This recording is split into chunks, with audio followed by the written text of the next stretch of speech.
बहनी, आज भी मंदिर गई थी? हाँ, संकष्टी है ना। वो मैं जानती हूँ, लेकिन इतना कुछ हो गया है आपके साथ और फिर भी आप। बंधु, इन सारी बातों का एक दूसरे से कोई रिश्ता नहीं। देख बंधु, हालात चाहे अच्छे हो या बुरे हो, श्रद्धा में कभी कोई कमी नहीं आनी चाहिए।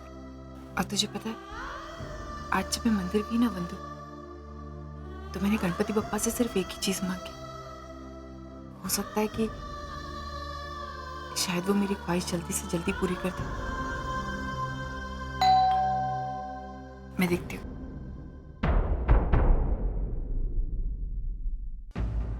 मैं खुद कर लूंगी। 18 साल से उठा रही हूँ अपना सामान, जरूरत नहीं है आपको।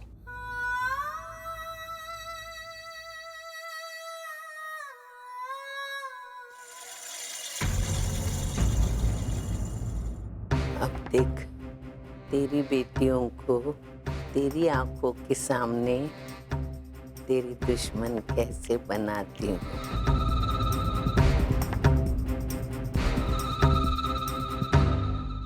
कौन है आई?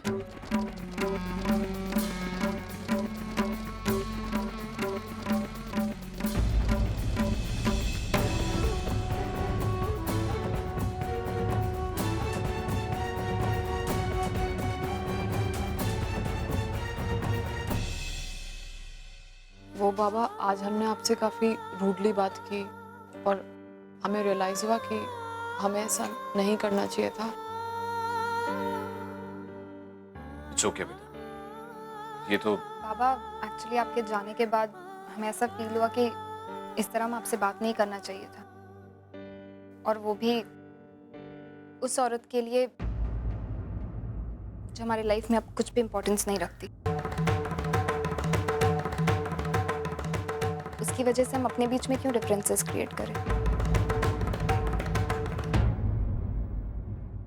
ओवी, तीजू, अच्छा हुआ कि तुम लोग यहाँ आ गए। तुम्हें पता है, ये वही घर है जहाँ तुम्हारे बाबा पैदा हुए थे और बड़े भी हुए। और जो तुम्हारे सच्चू दादा है ना, उन्होंने तो खूब शैतानियाँ की, खूब मस्तियाँ भी की। और अच्छा हुआ कि तुम दोनों यहाँ रहने के लिए आ गए और तुम्हें मौका मिल गया यहाँ रहने का। अरे मौके की क्या बात है, ये घर तो इन्हीं का है। ये जब चाहे इस घर में आ सकती है, रह सकती है। अगर बाहर के फोकट में आकर रह सकते हैं तो मेरी बेटियां क्यों नहीं।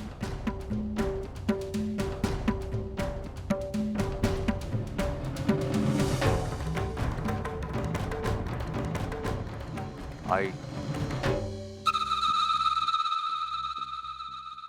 वंदु, जरा इनके खाने पीने का इंतजाम करना बेटा। इनको इनका कमरा दिखा दी। तेजू, आ, ये है तुम्हारा कमरा। तुम दोनों यहाँ सोएगी। इस कमरे में तेरे बाबा और दादा और मैं और हमारी सुंदरी हॉल में सोएंगे। आई, मैं और सचिन हॉल में सोते ही हैं। तू और सुंदरी हमारे कमरे में सो जाया कर। अच्छा बाबा, चलो चलो चलो, सामान उठाओ, चलो। आई, ओ, अर्चना कहाँ सोएगी? कहाँ मतलब? किचन में।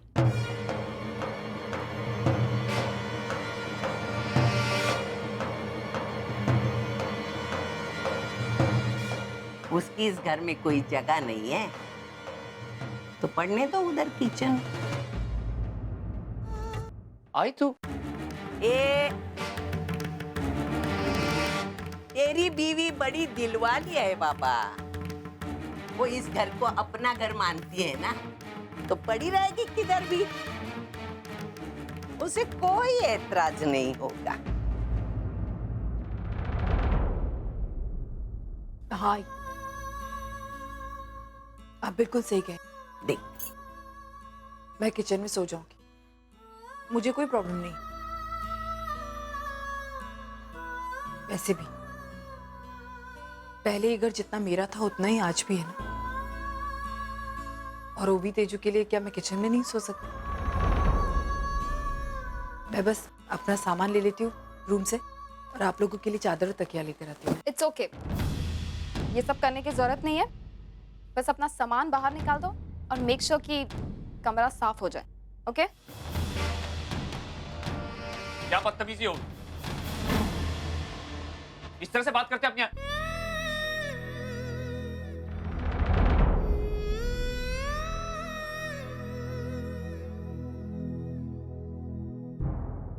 अपने बड़ों से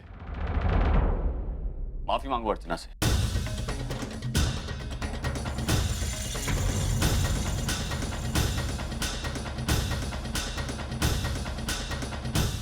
बाबा,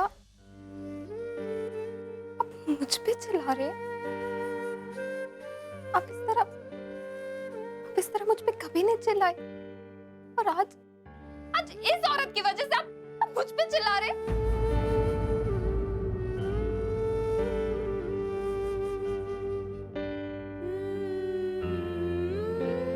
मत रो बेटा, मत रो, रो मत। हाँ?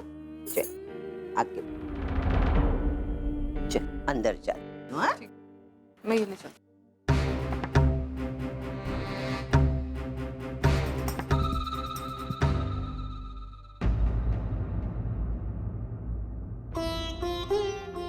मानव,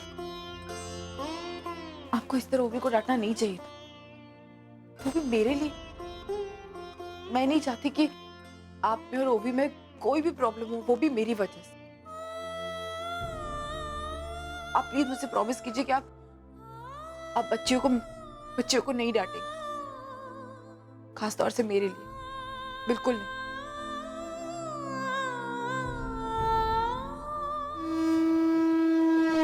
आई, आपकी चिंता बिल्कुल जायज है, लेकिन आप बहनी को तो जानती हैं ना, उनकी अच्छाई दुनिया भर की बुराई पर हावी हो सकती है। जिस तरीके से उन्होंने दादा को बदला है, मुझे पूरा विश्वास है वो आई, ओवी और तेजू तीनों को बदल देंगी, और वही नहीं, उन सबके भी उतने ही करीब आ जाएंगी जितने आज दादा के करीब है। आप देखिएगा, कोर्ट के ऑर्डर पूरे होते ही वो सब लोग एक साथ होंगे। आजी आत्या बिल्कुल सही कह रही है।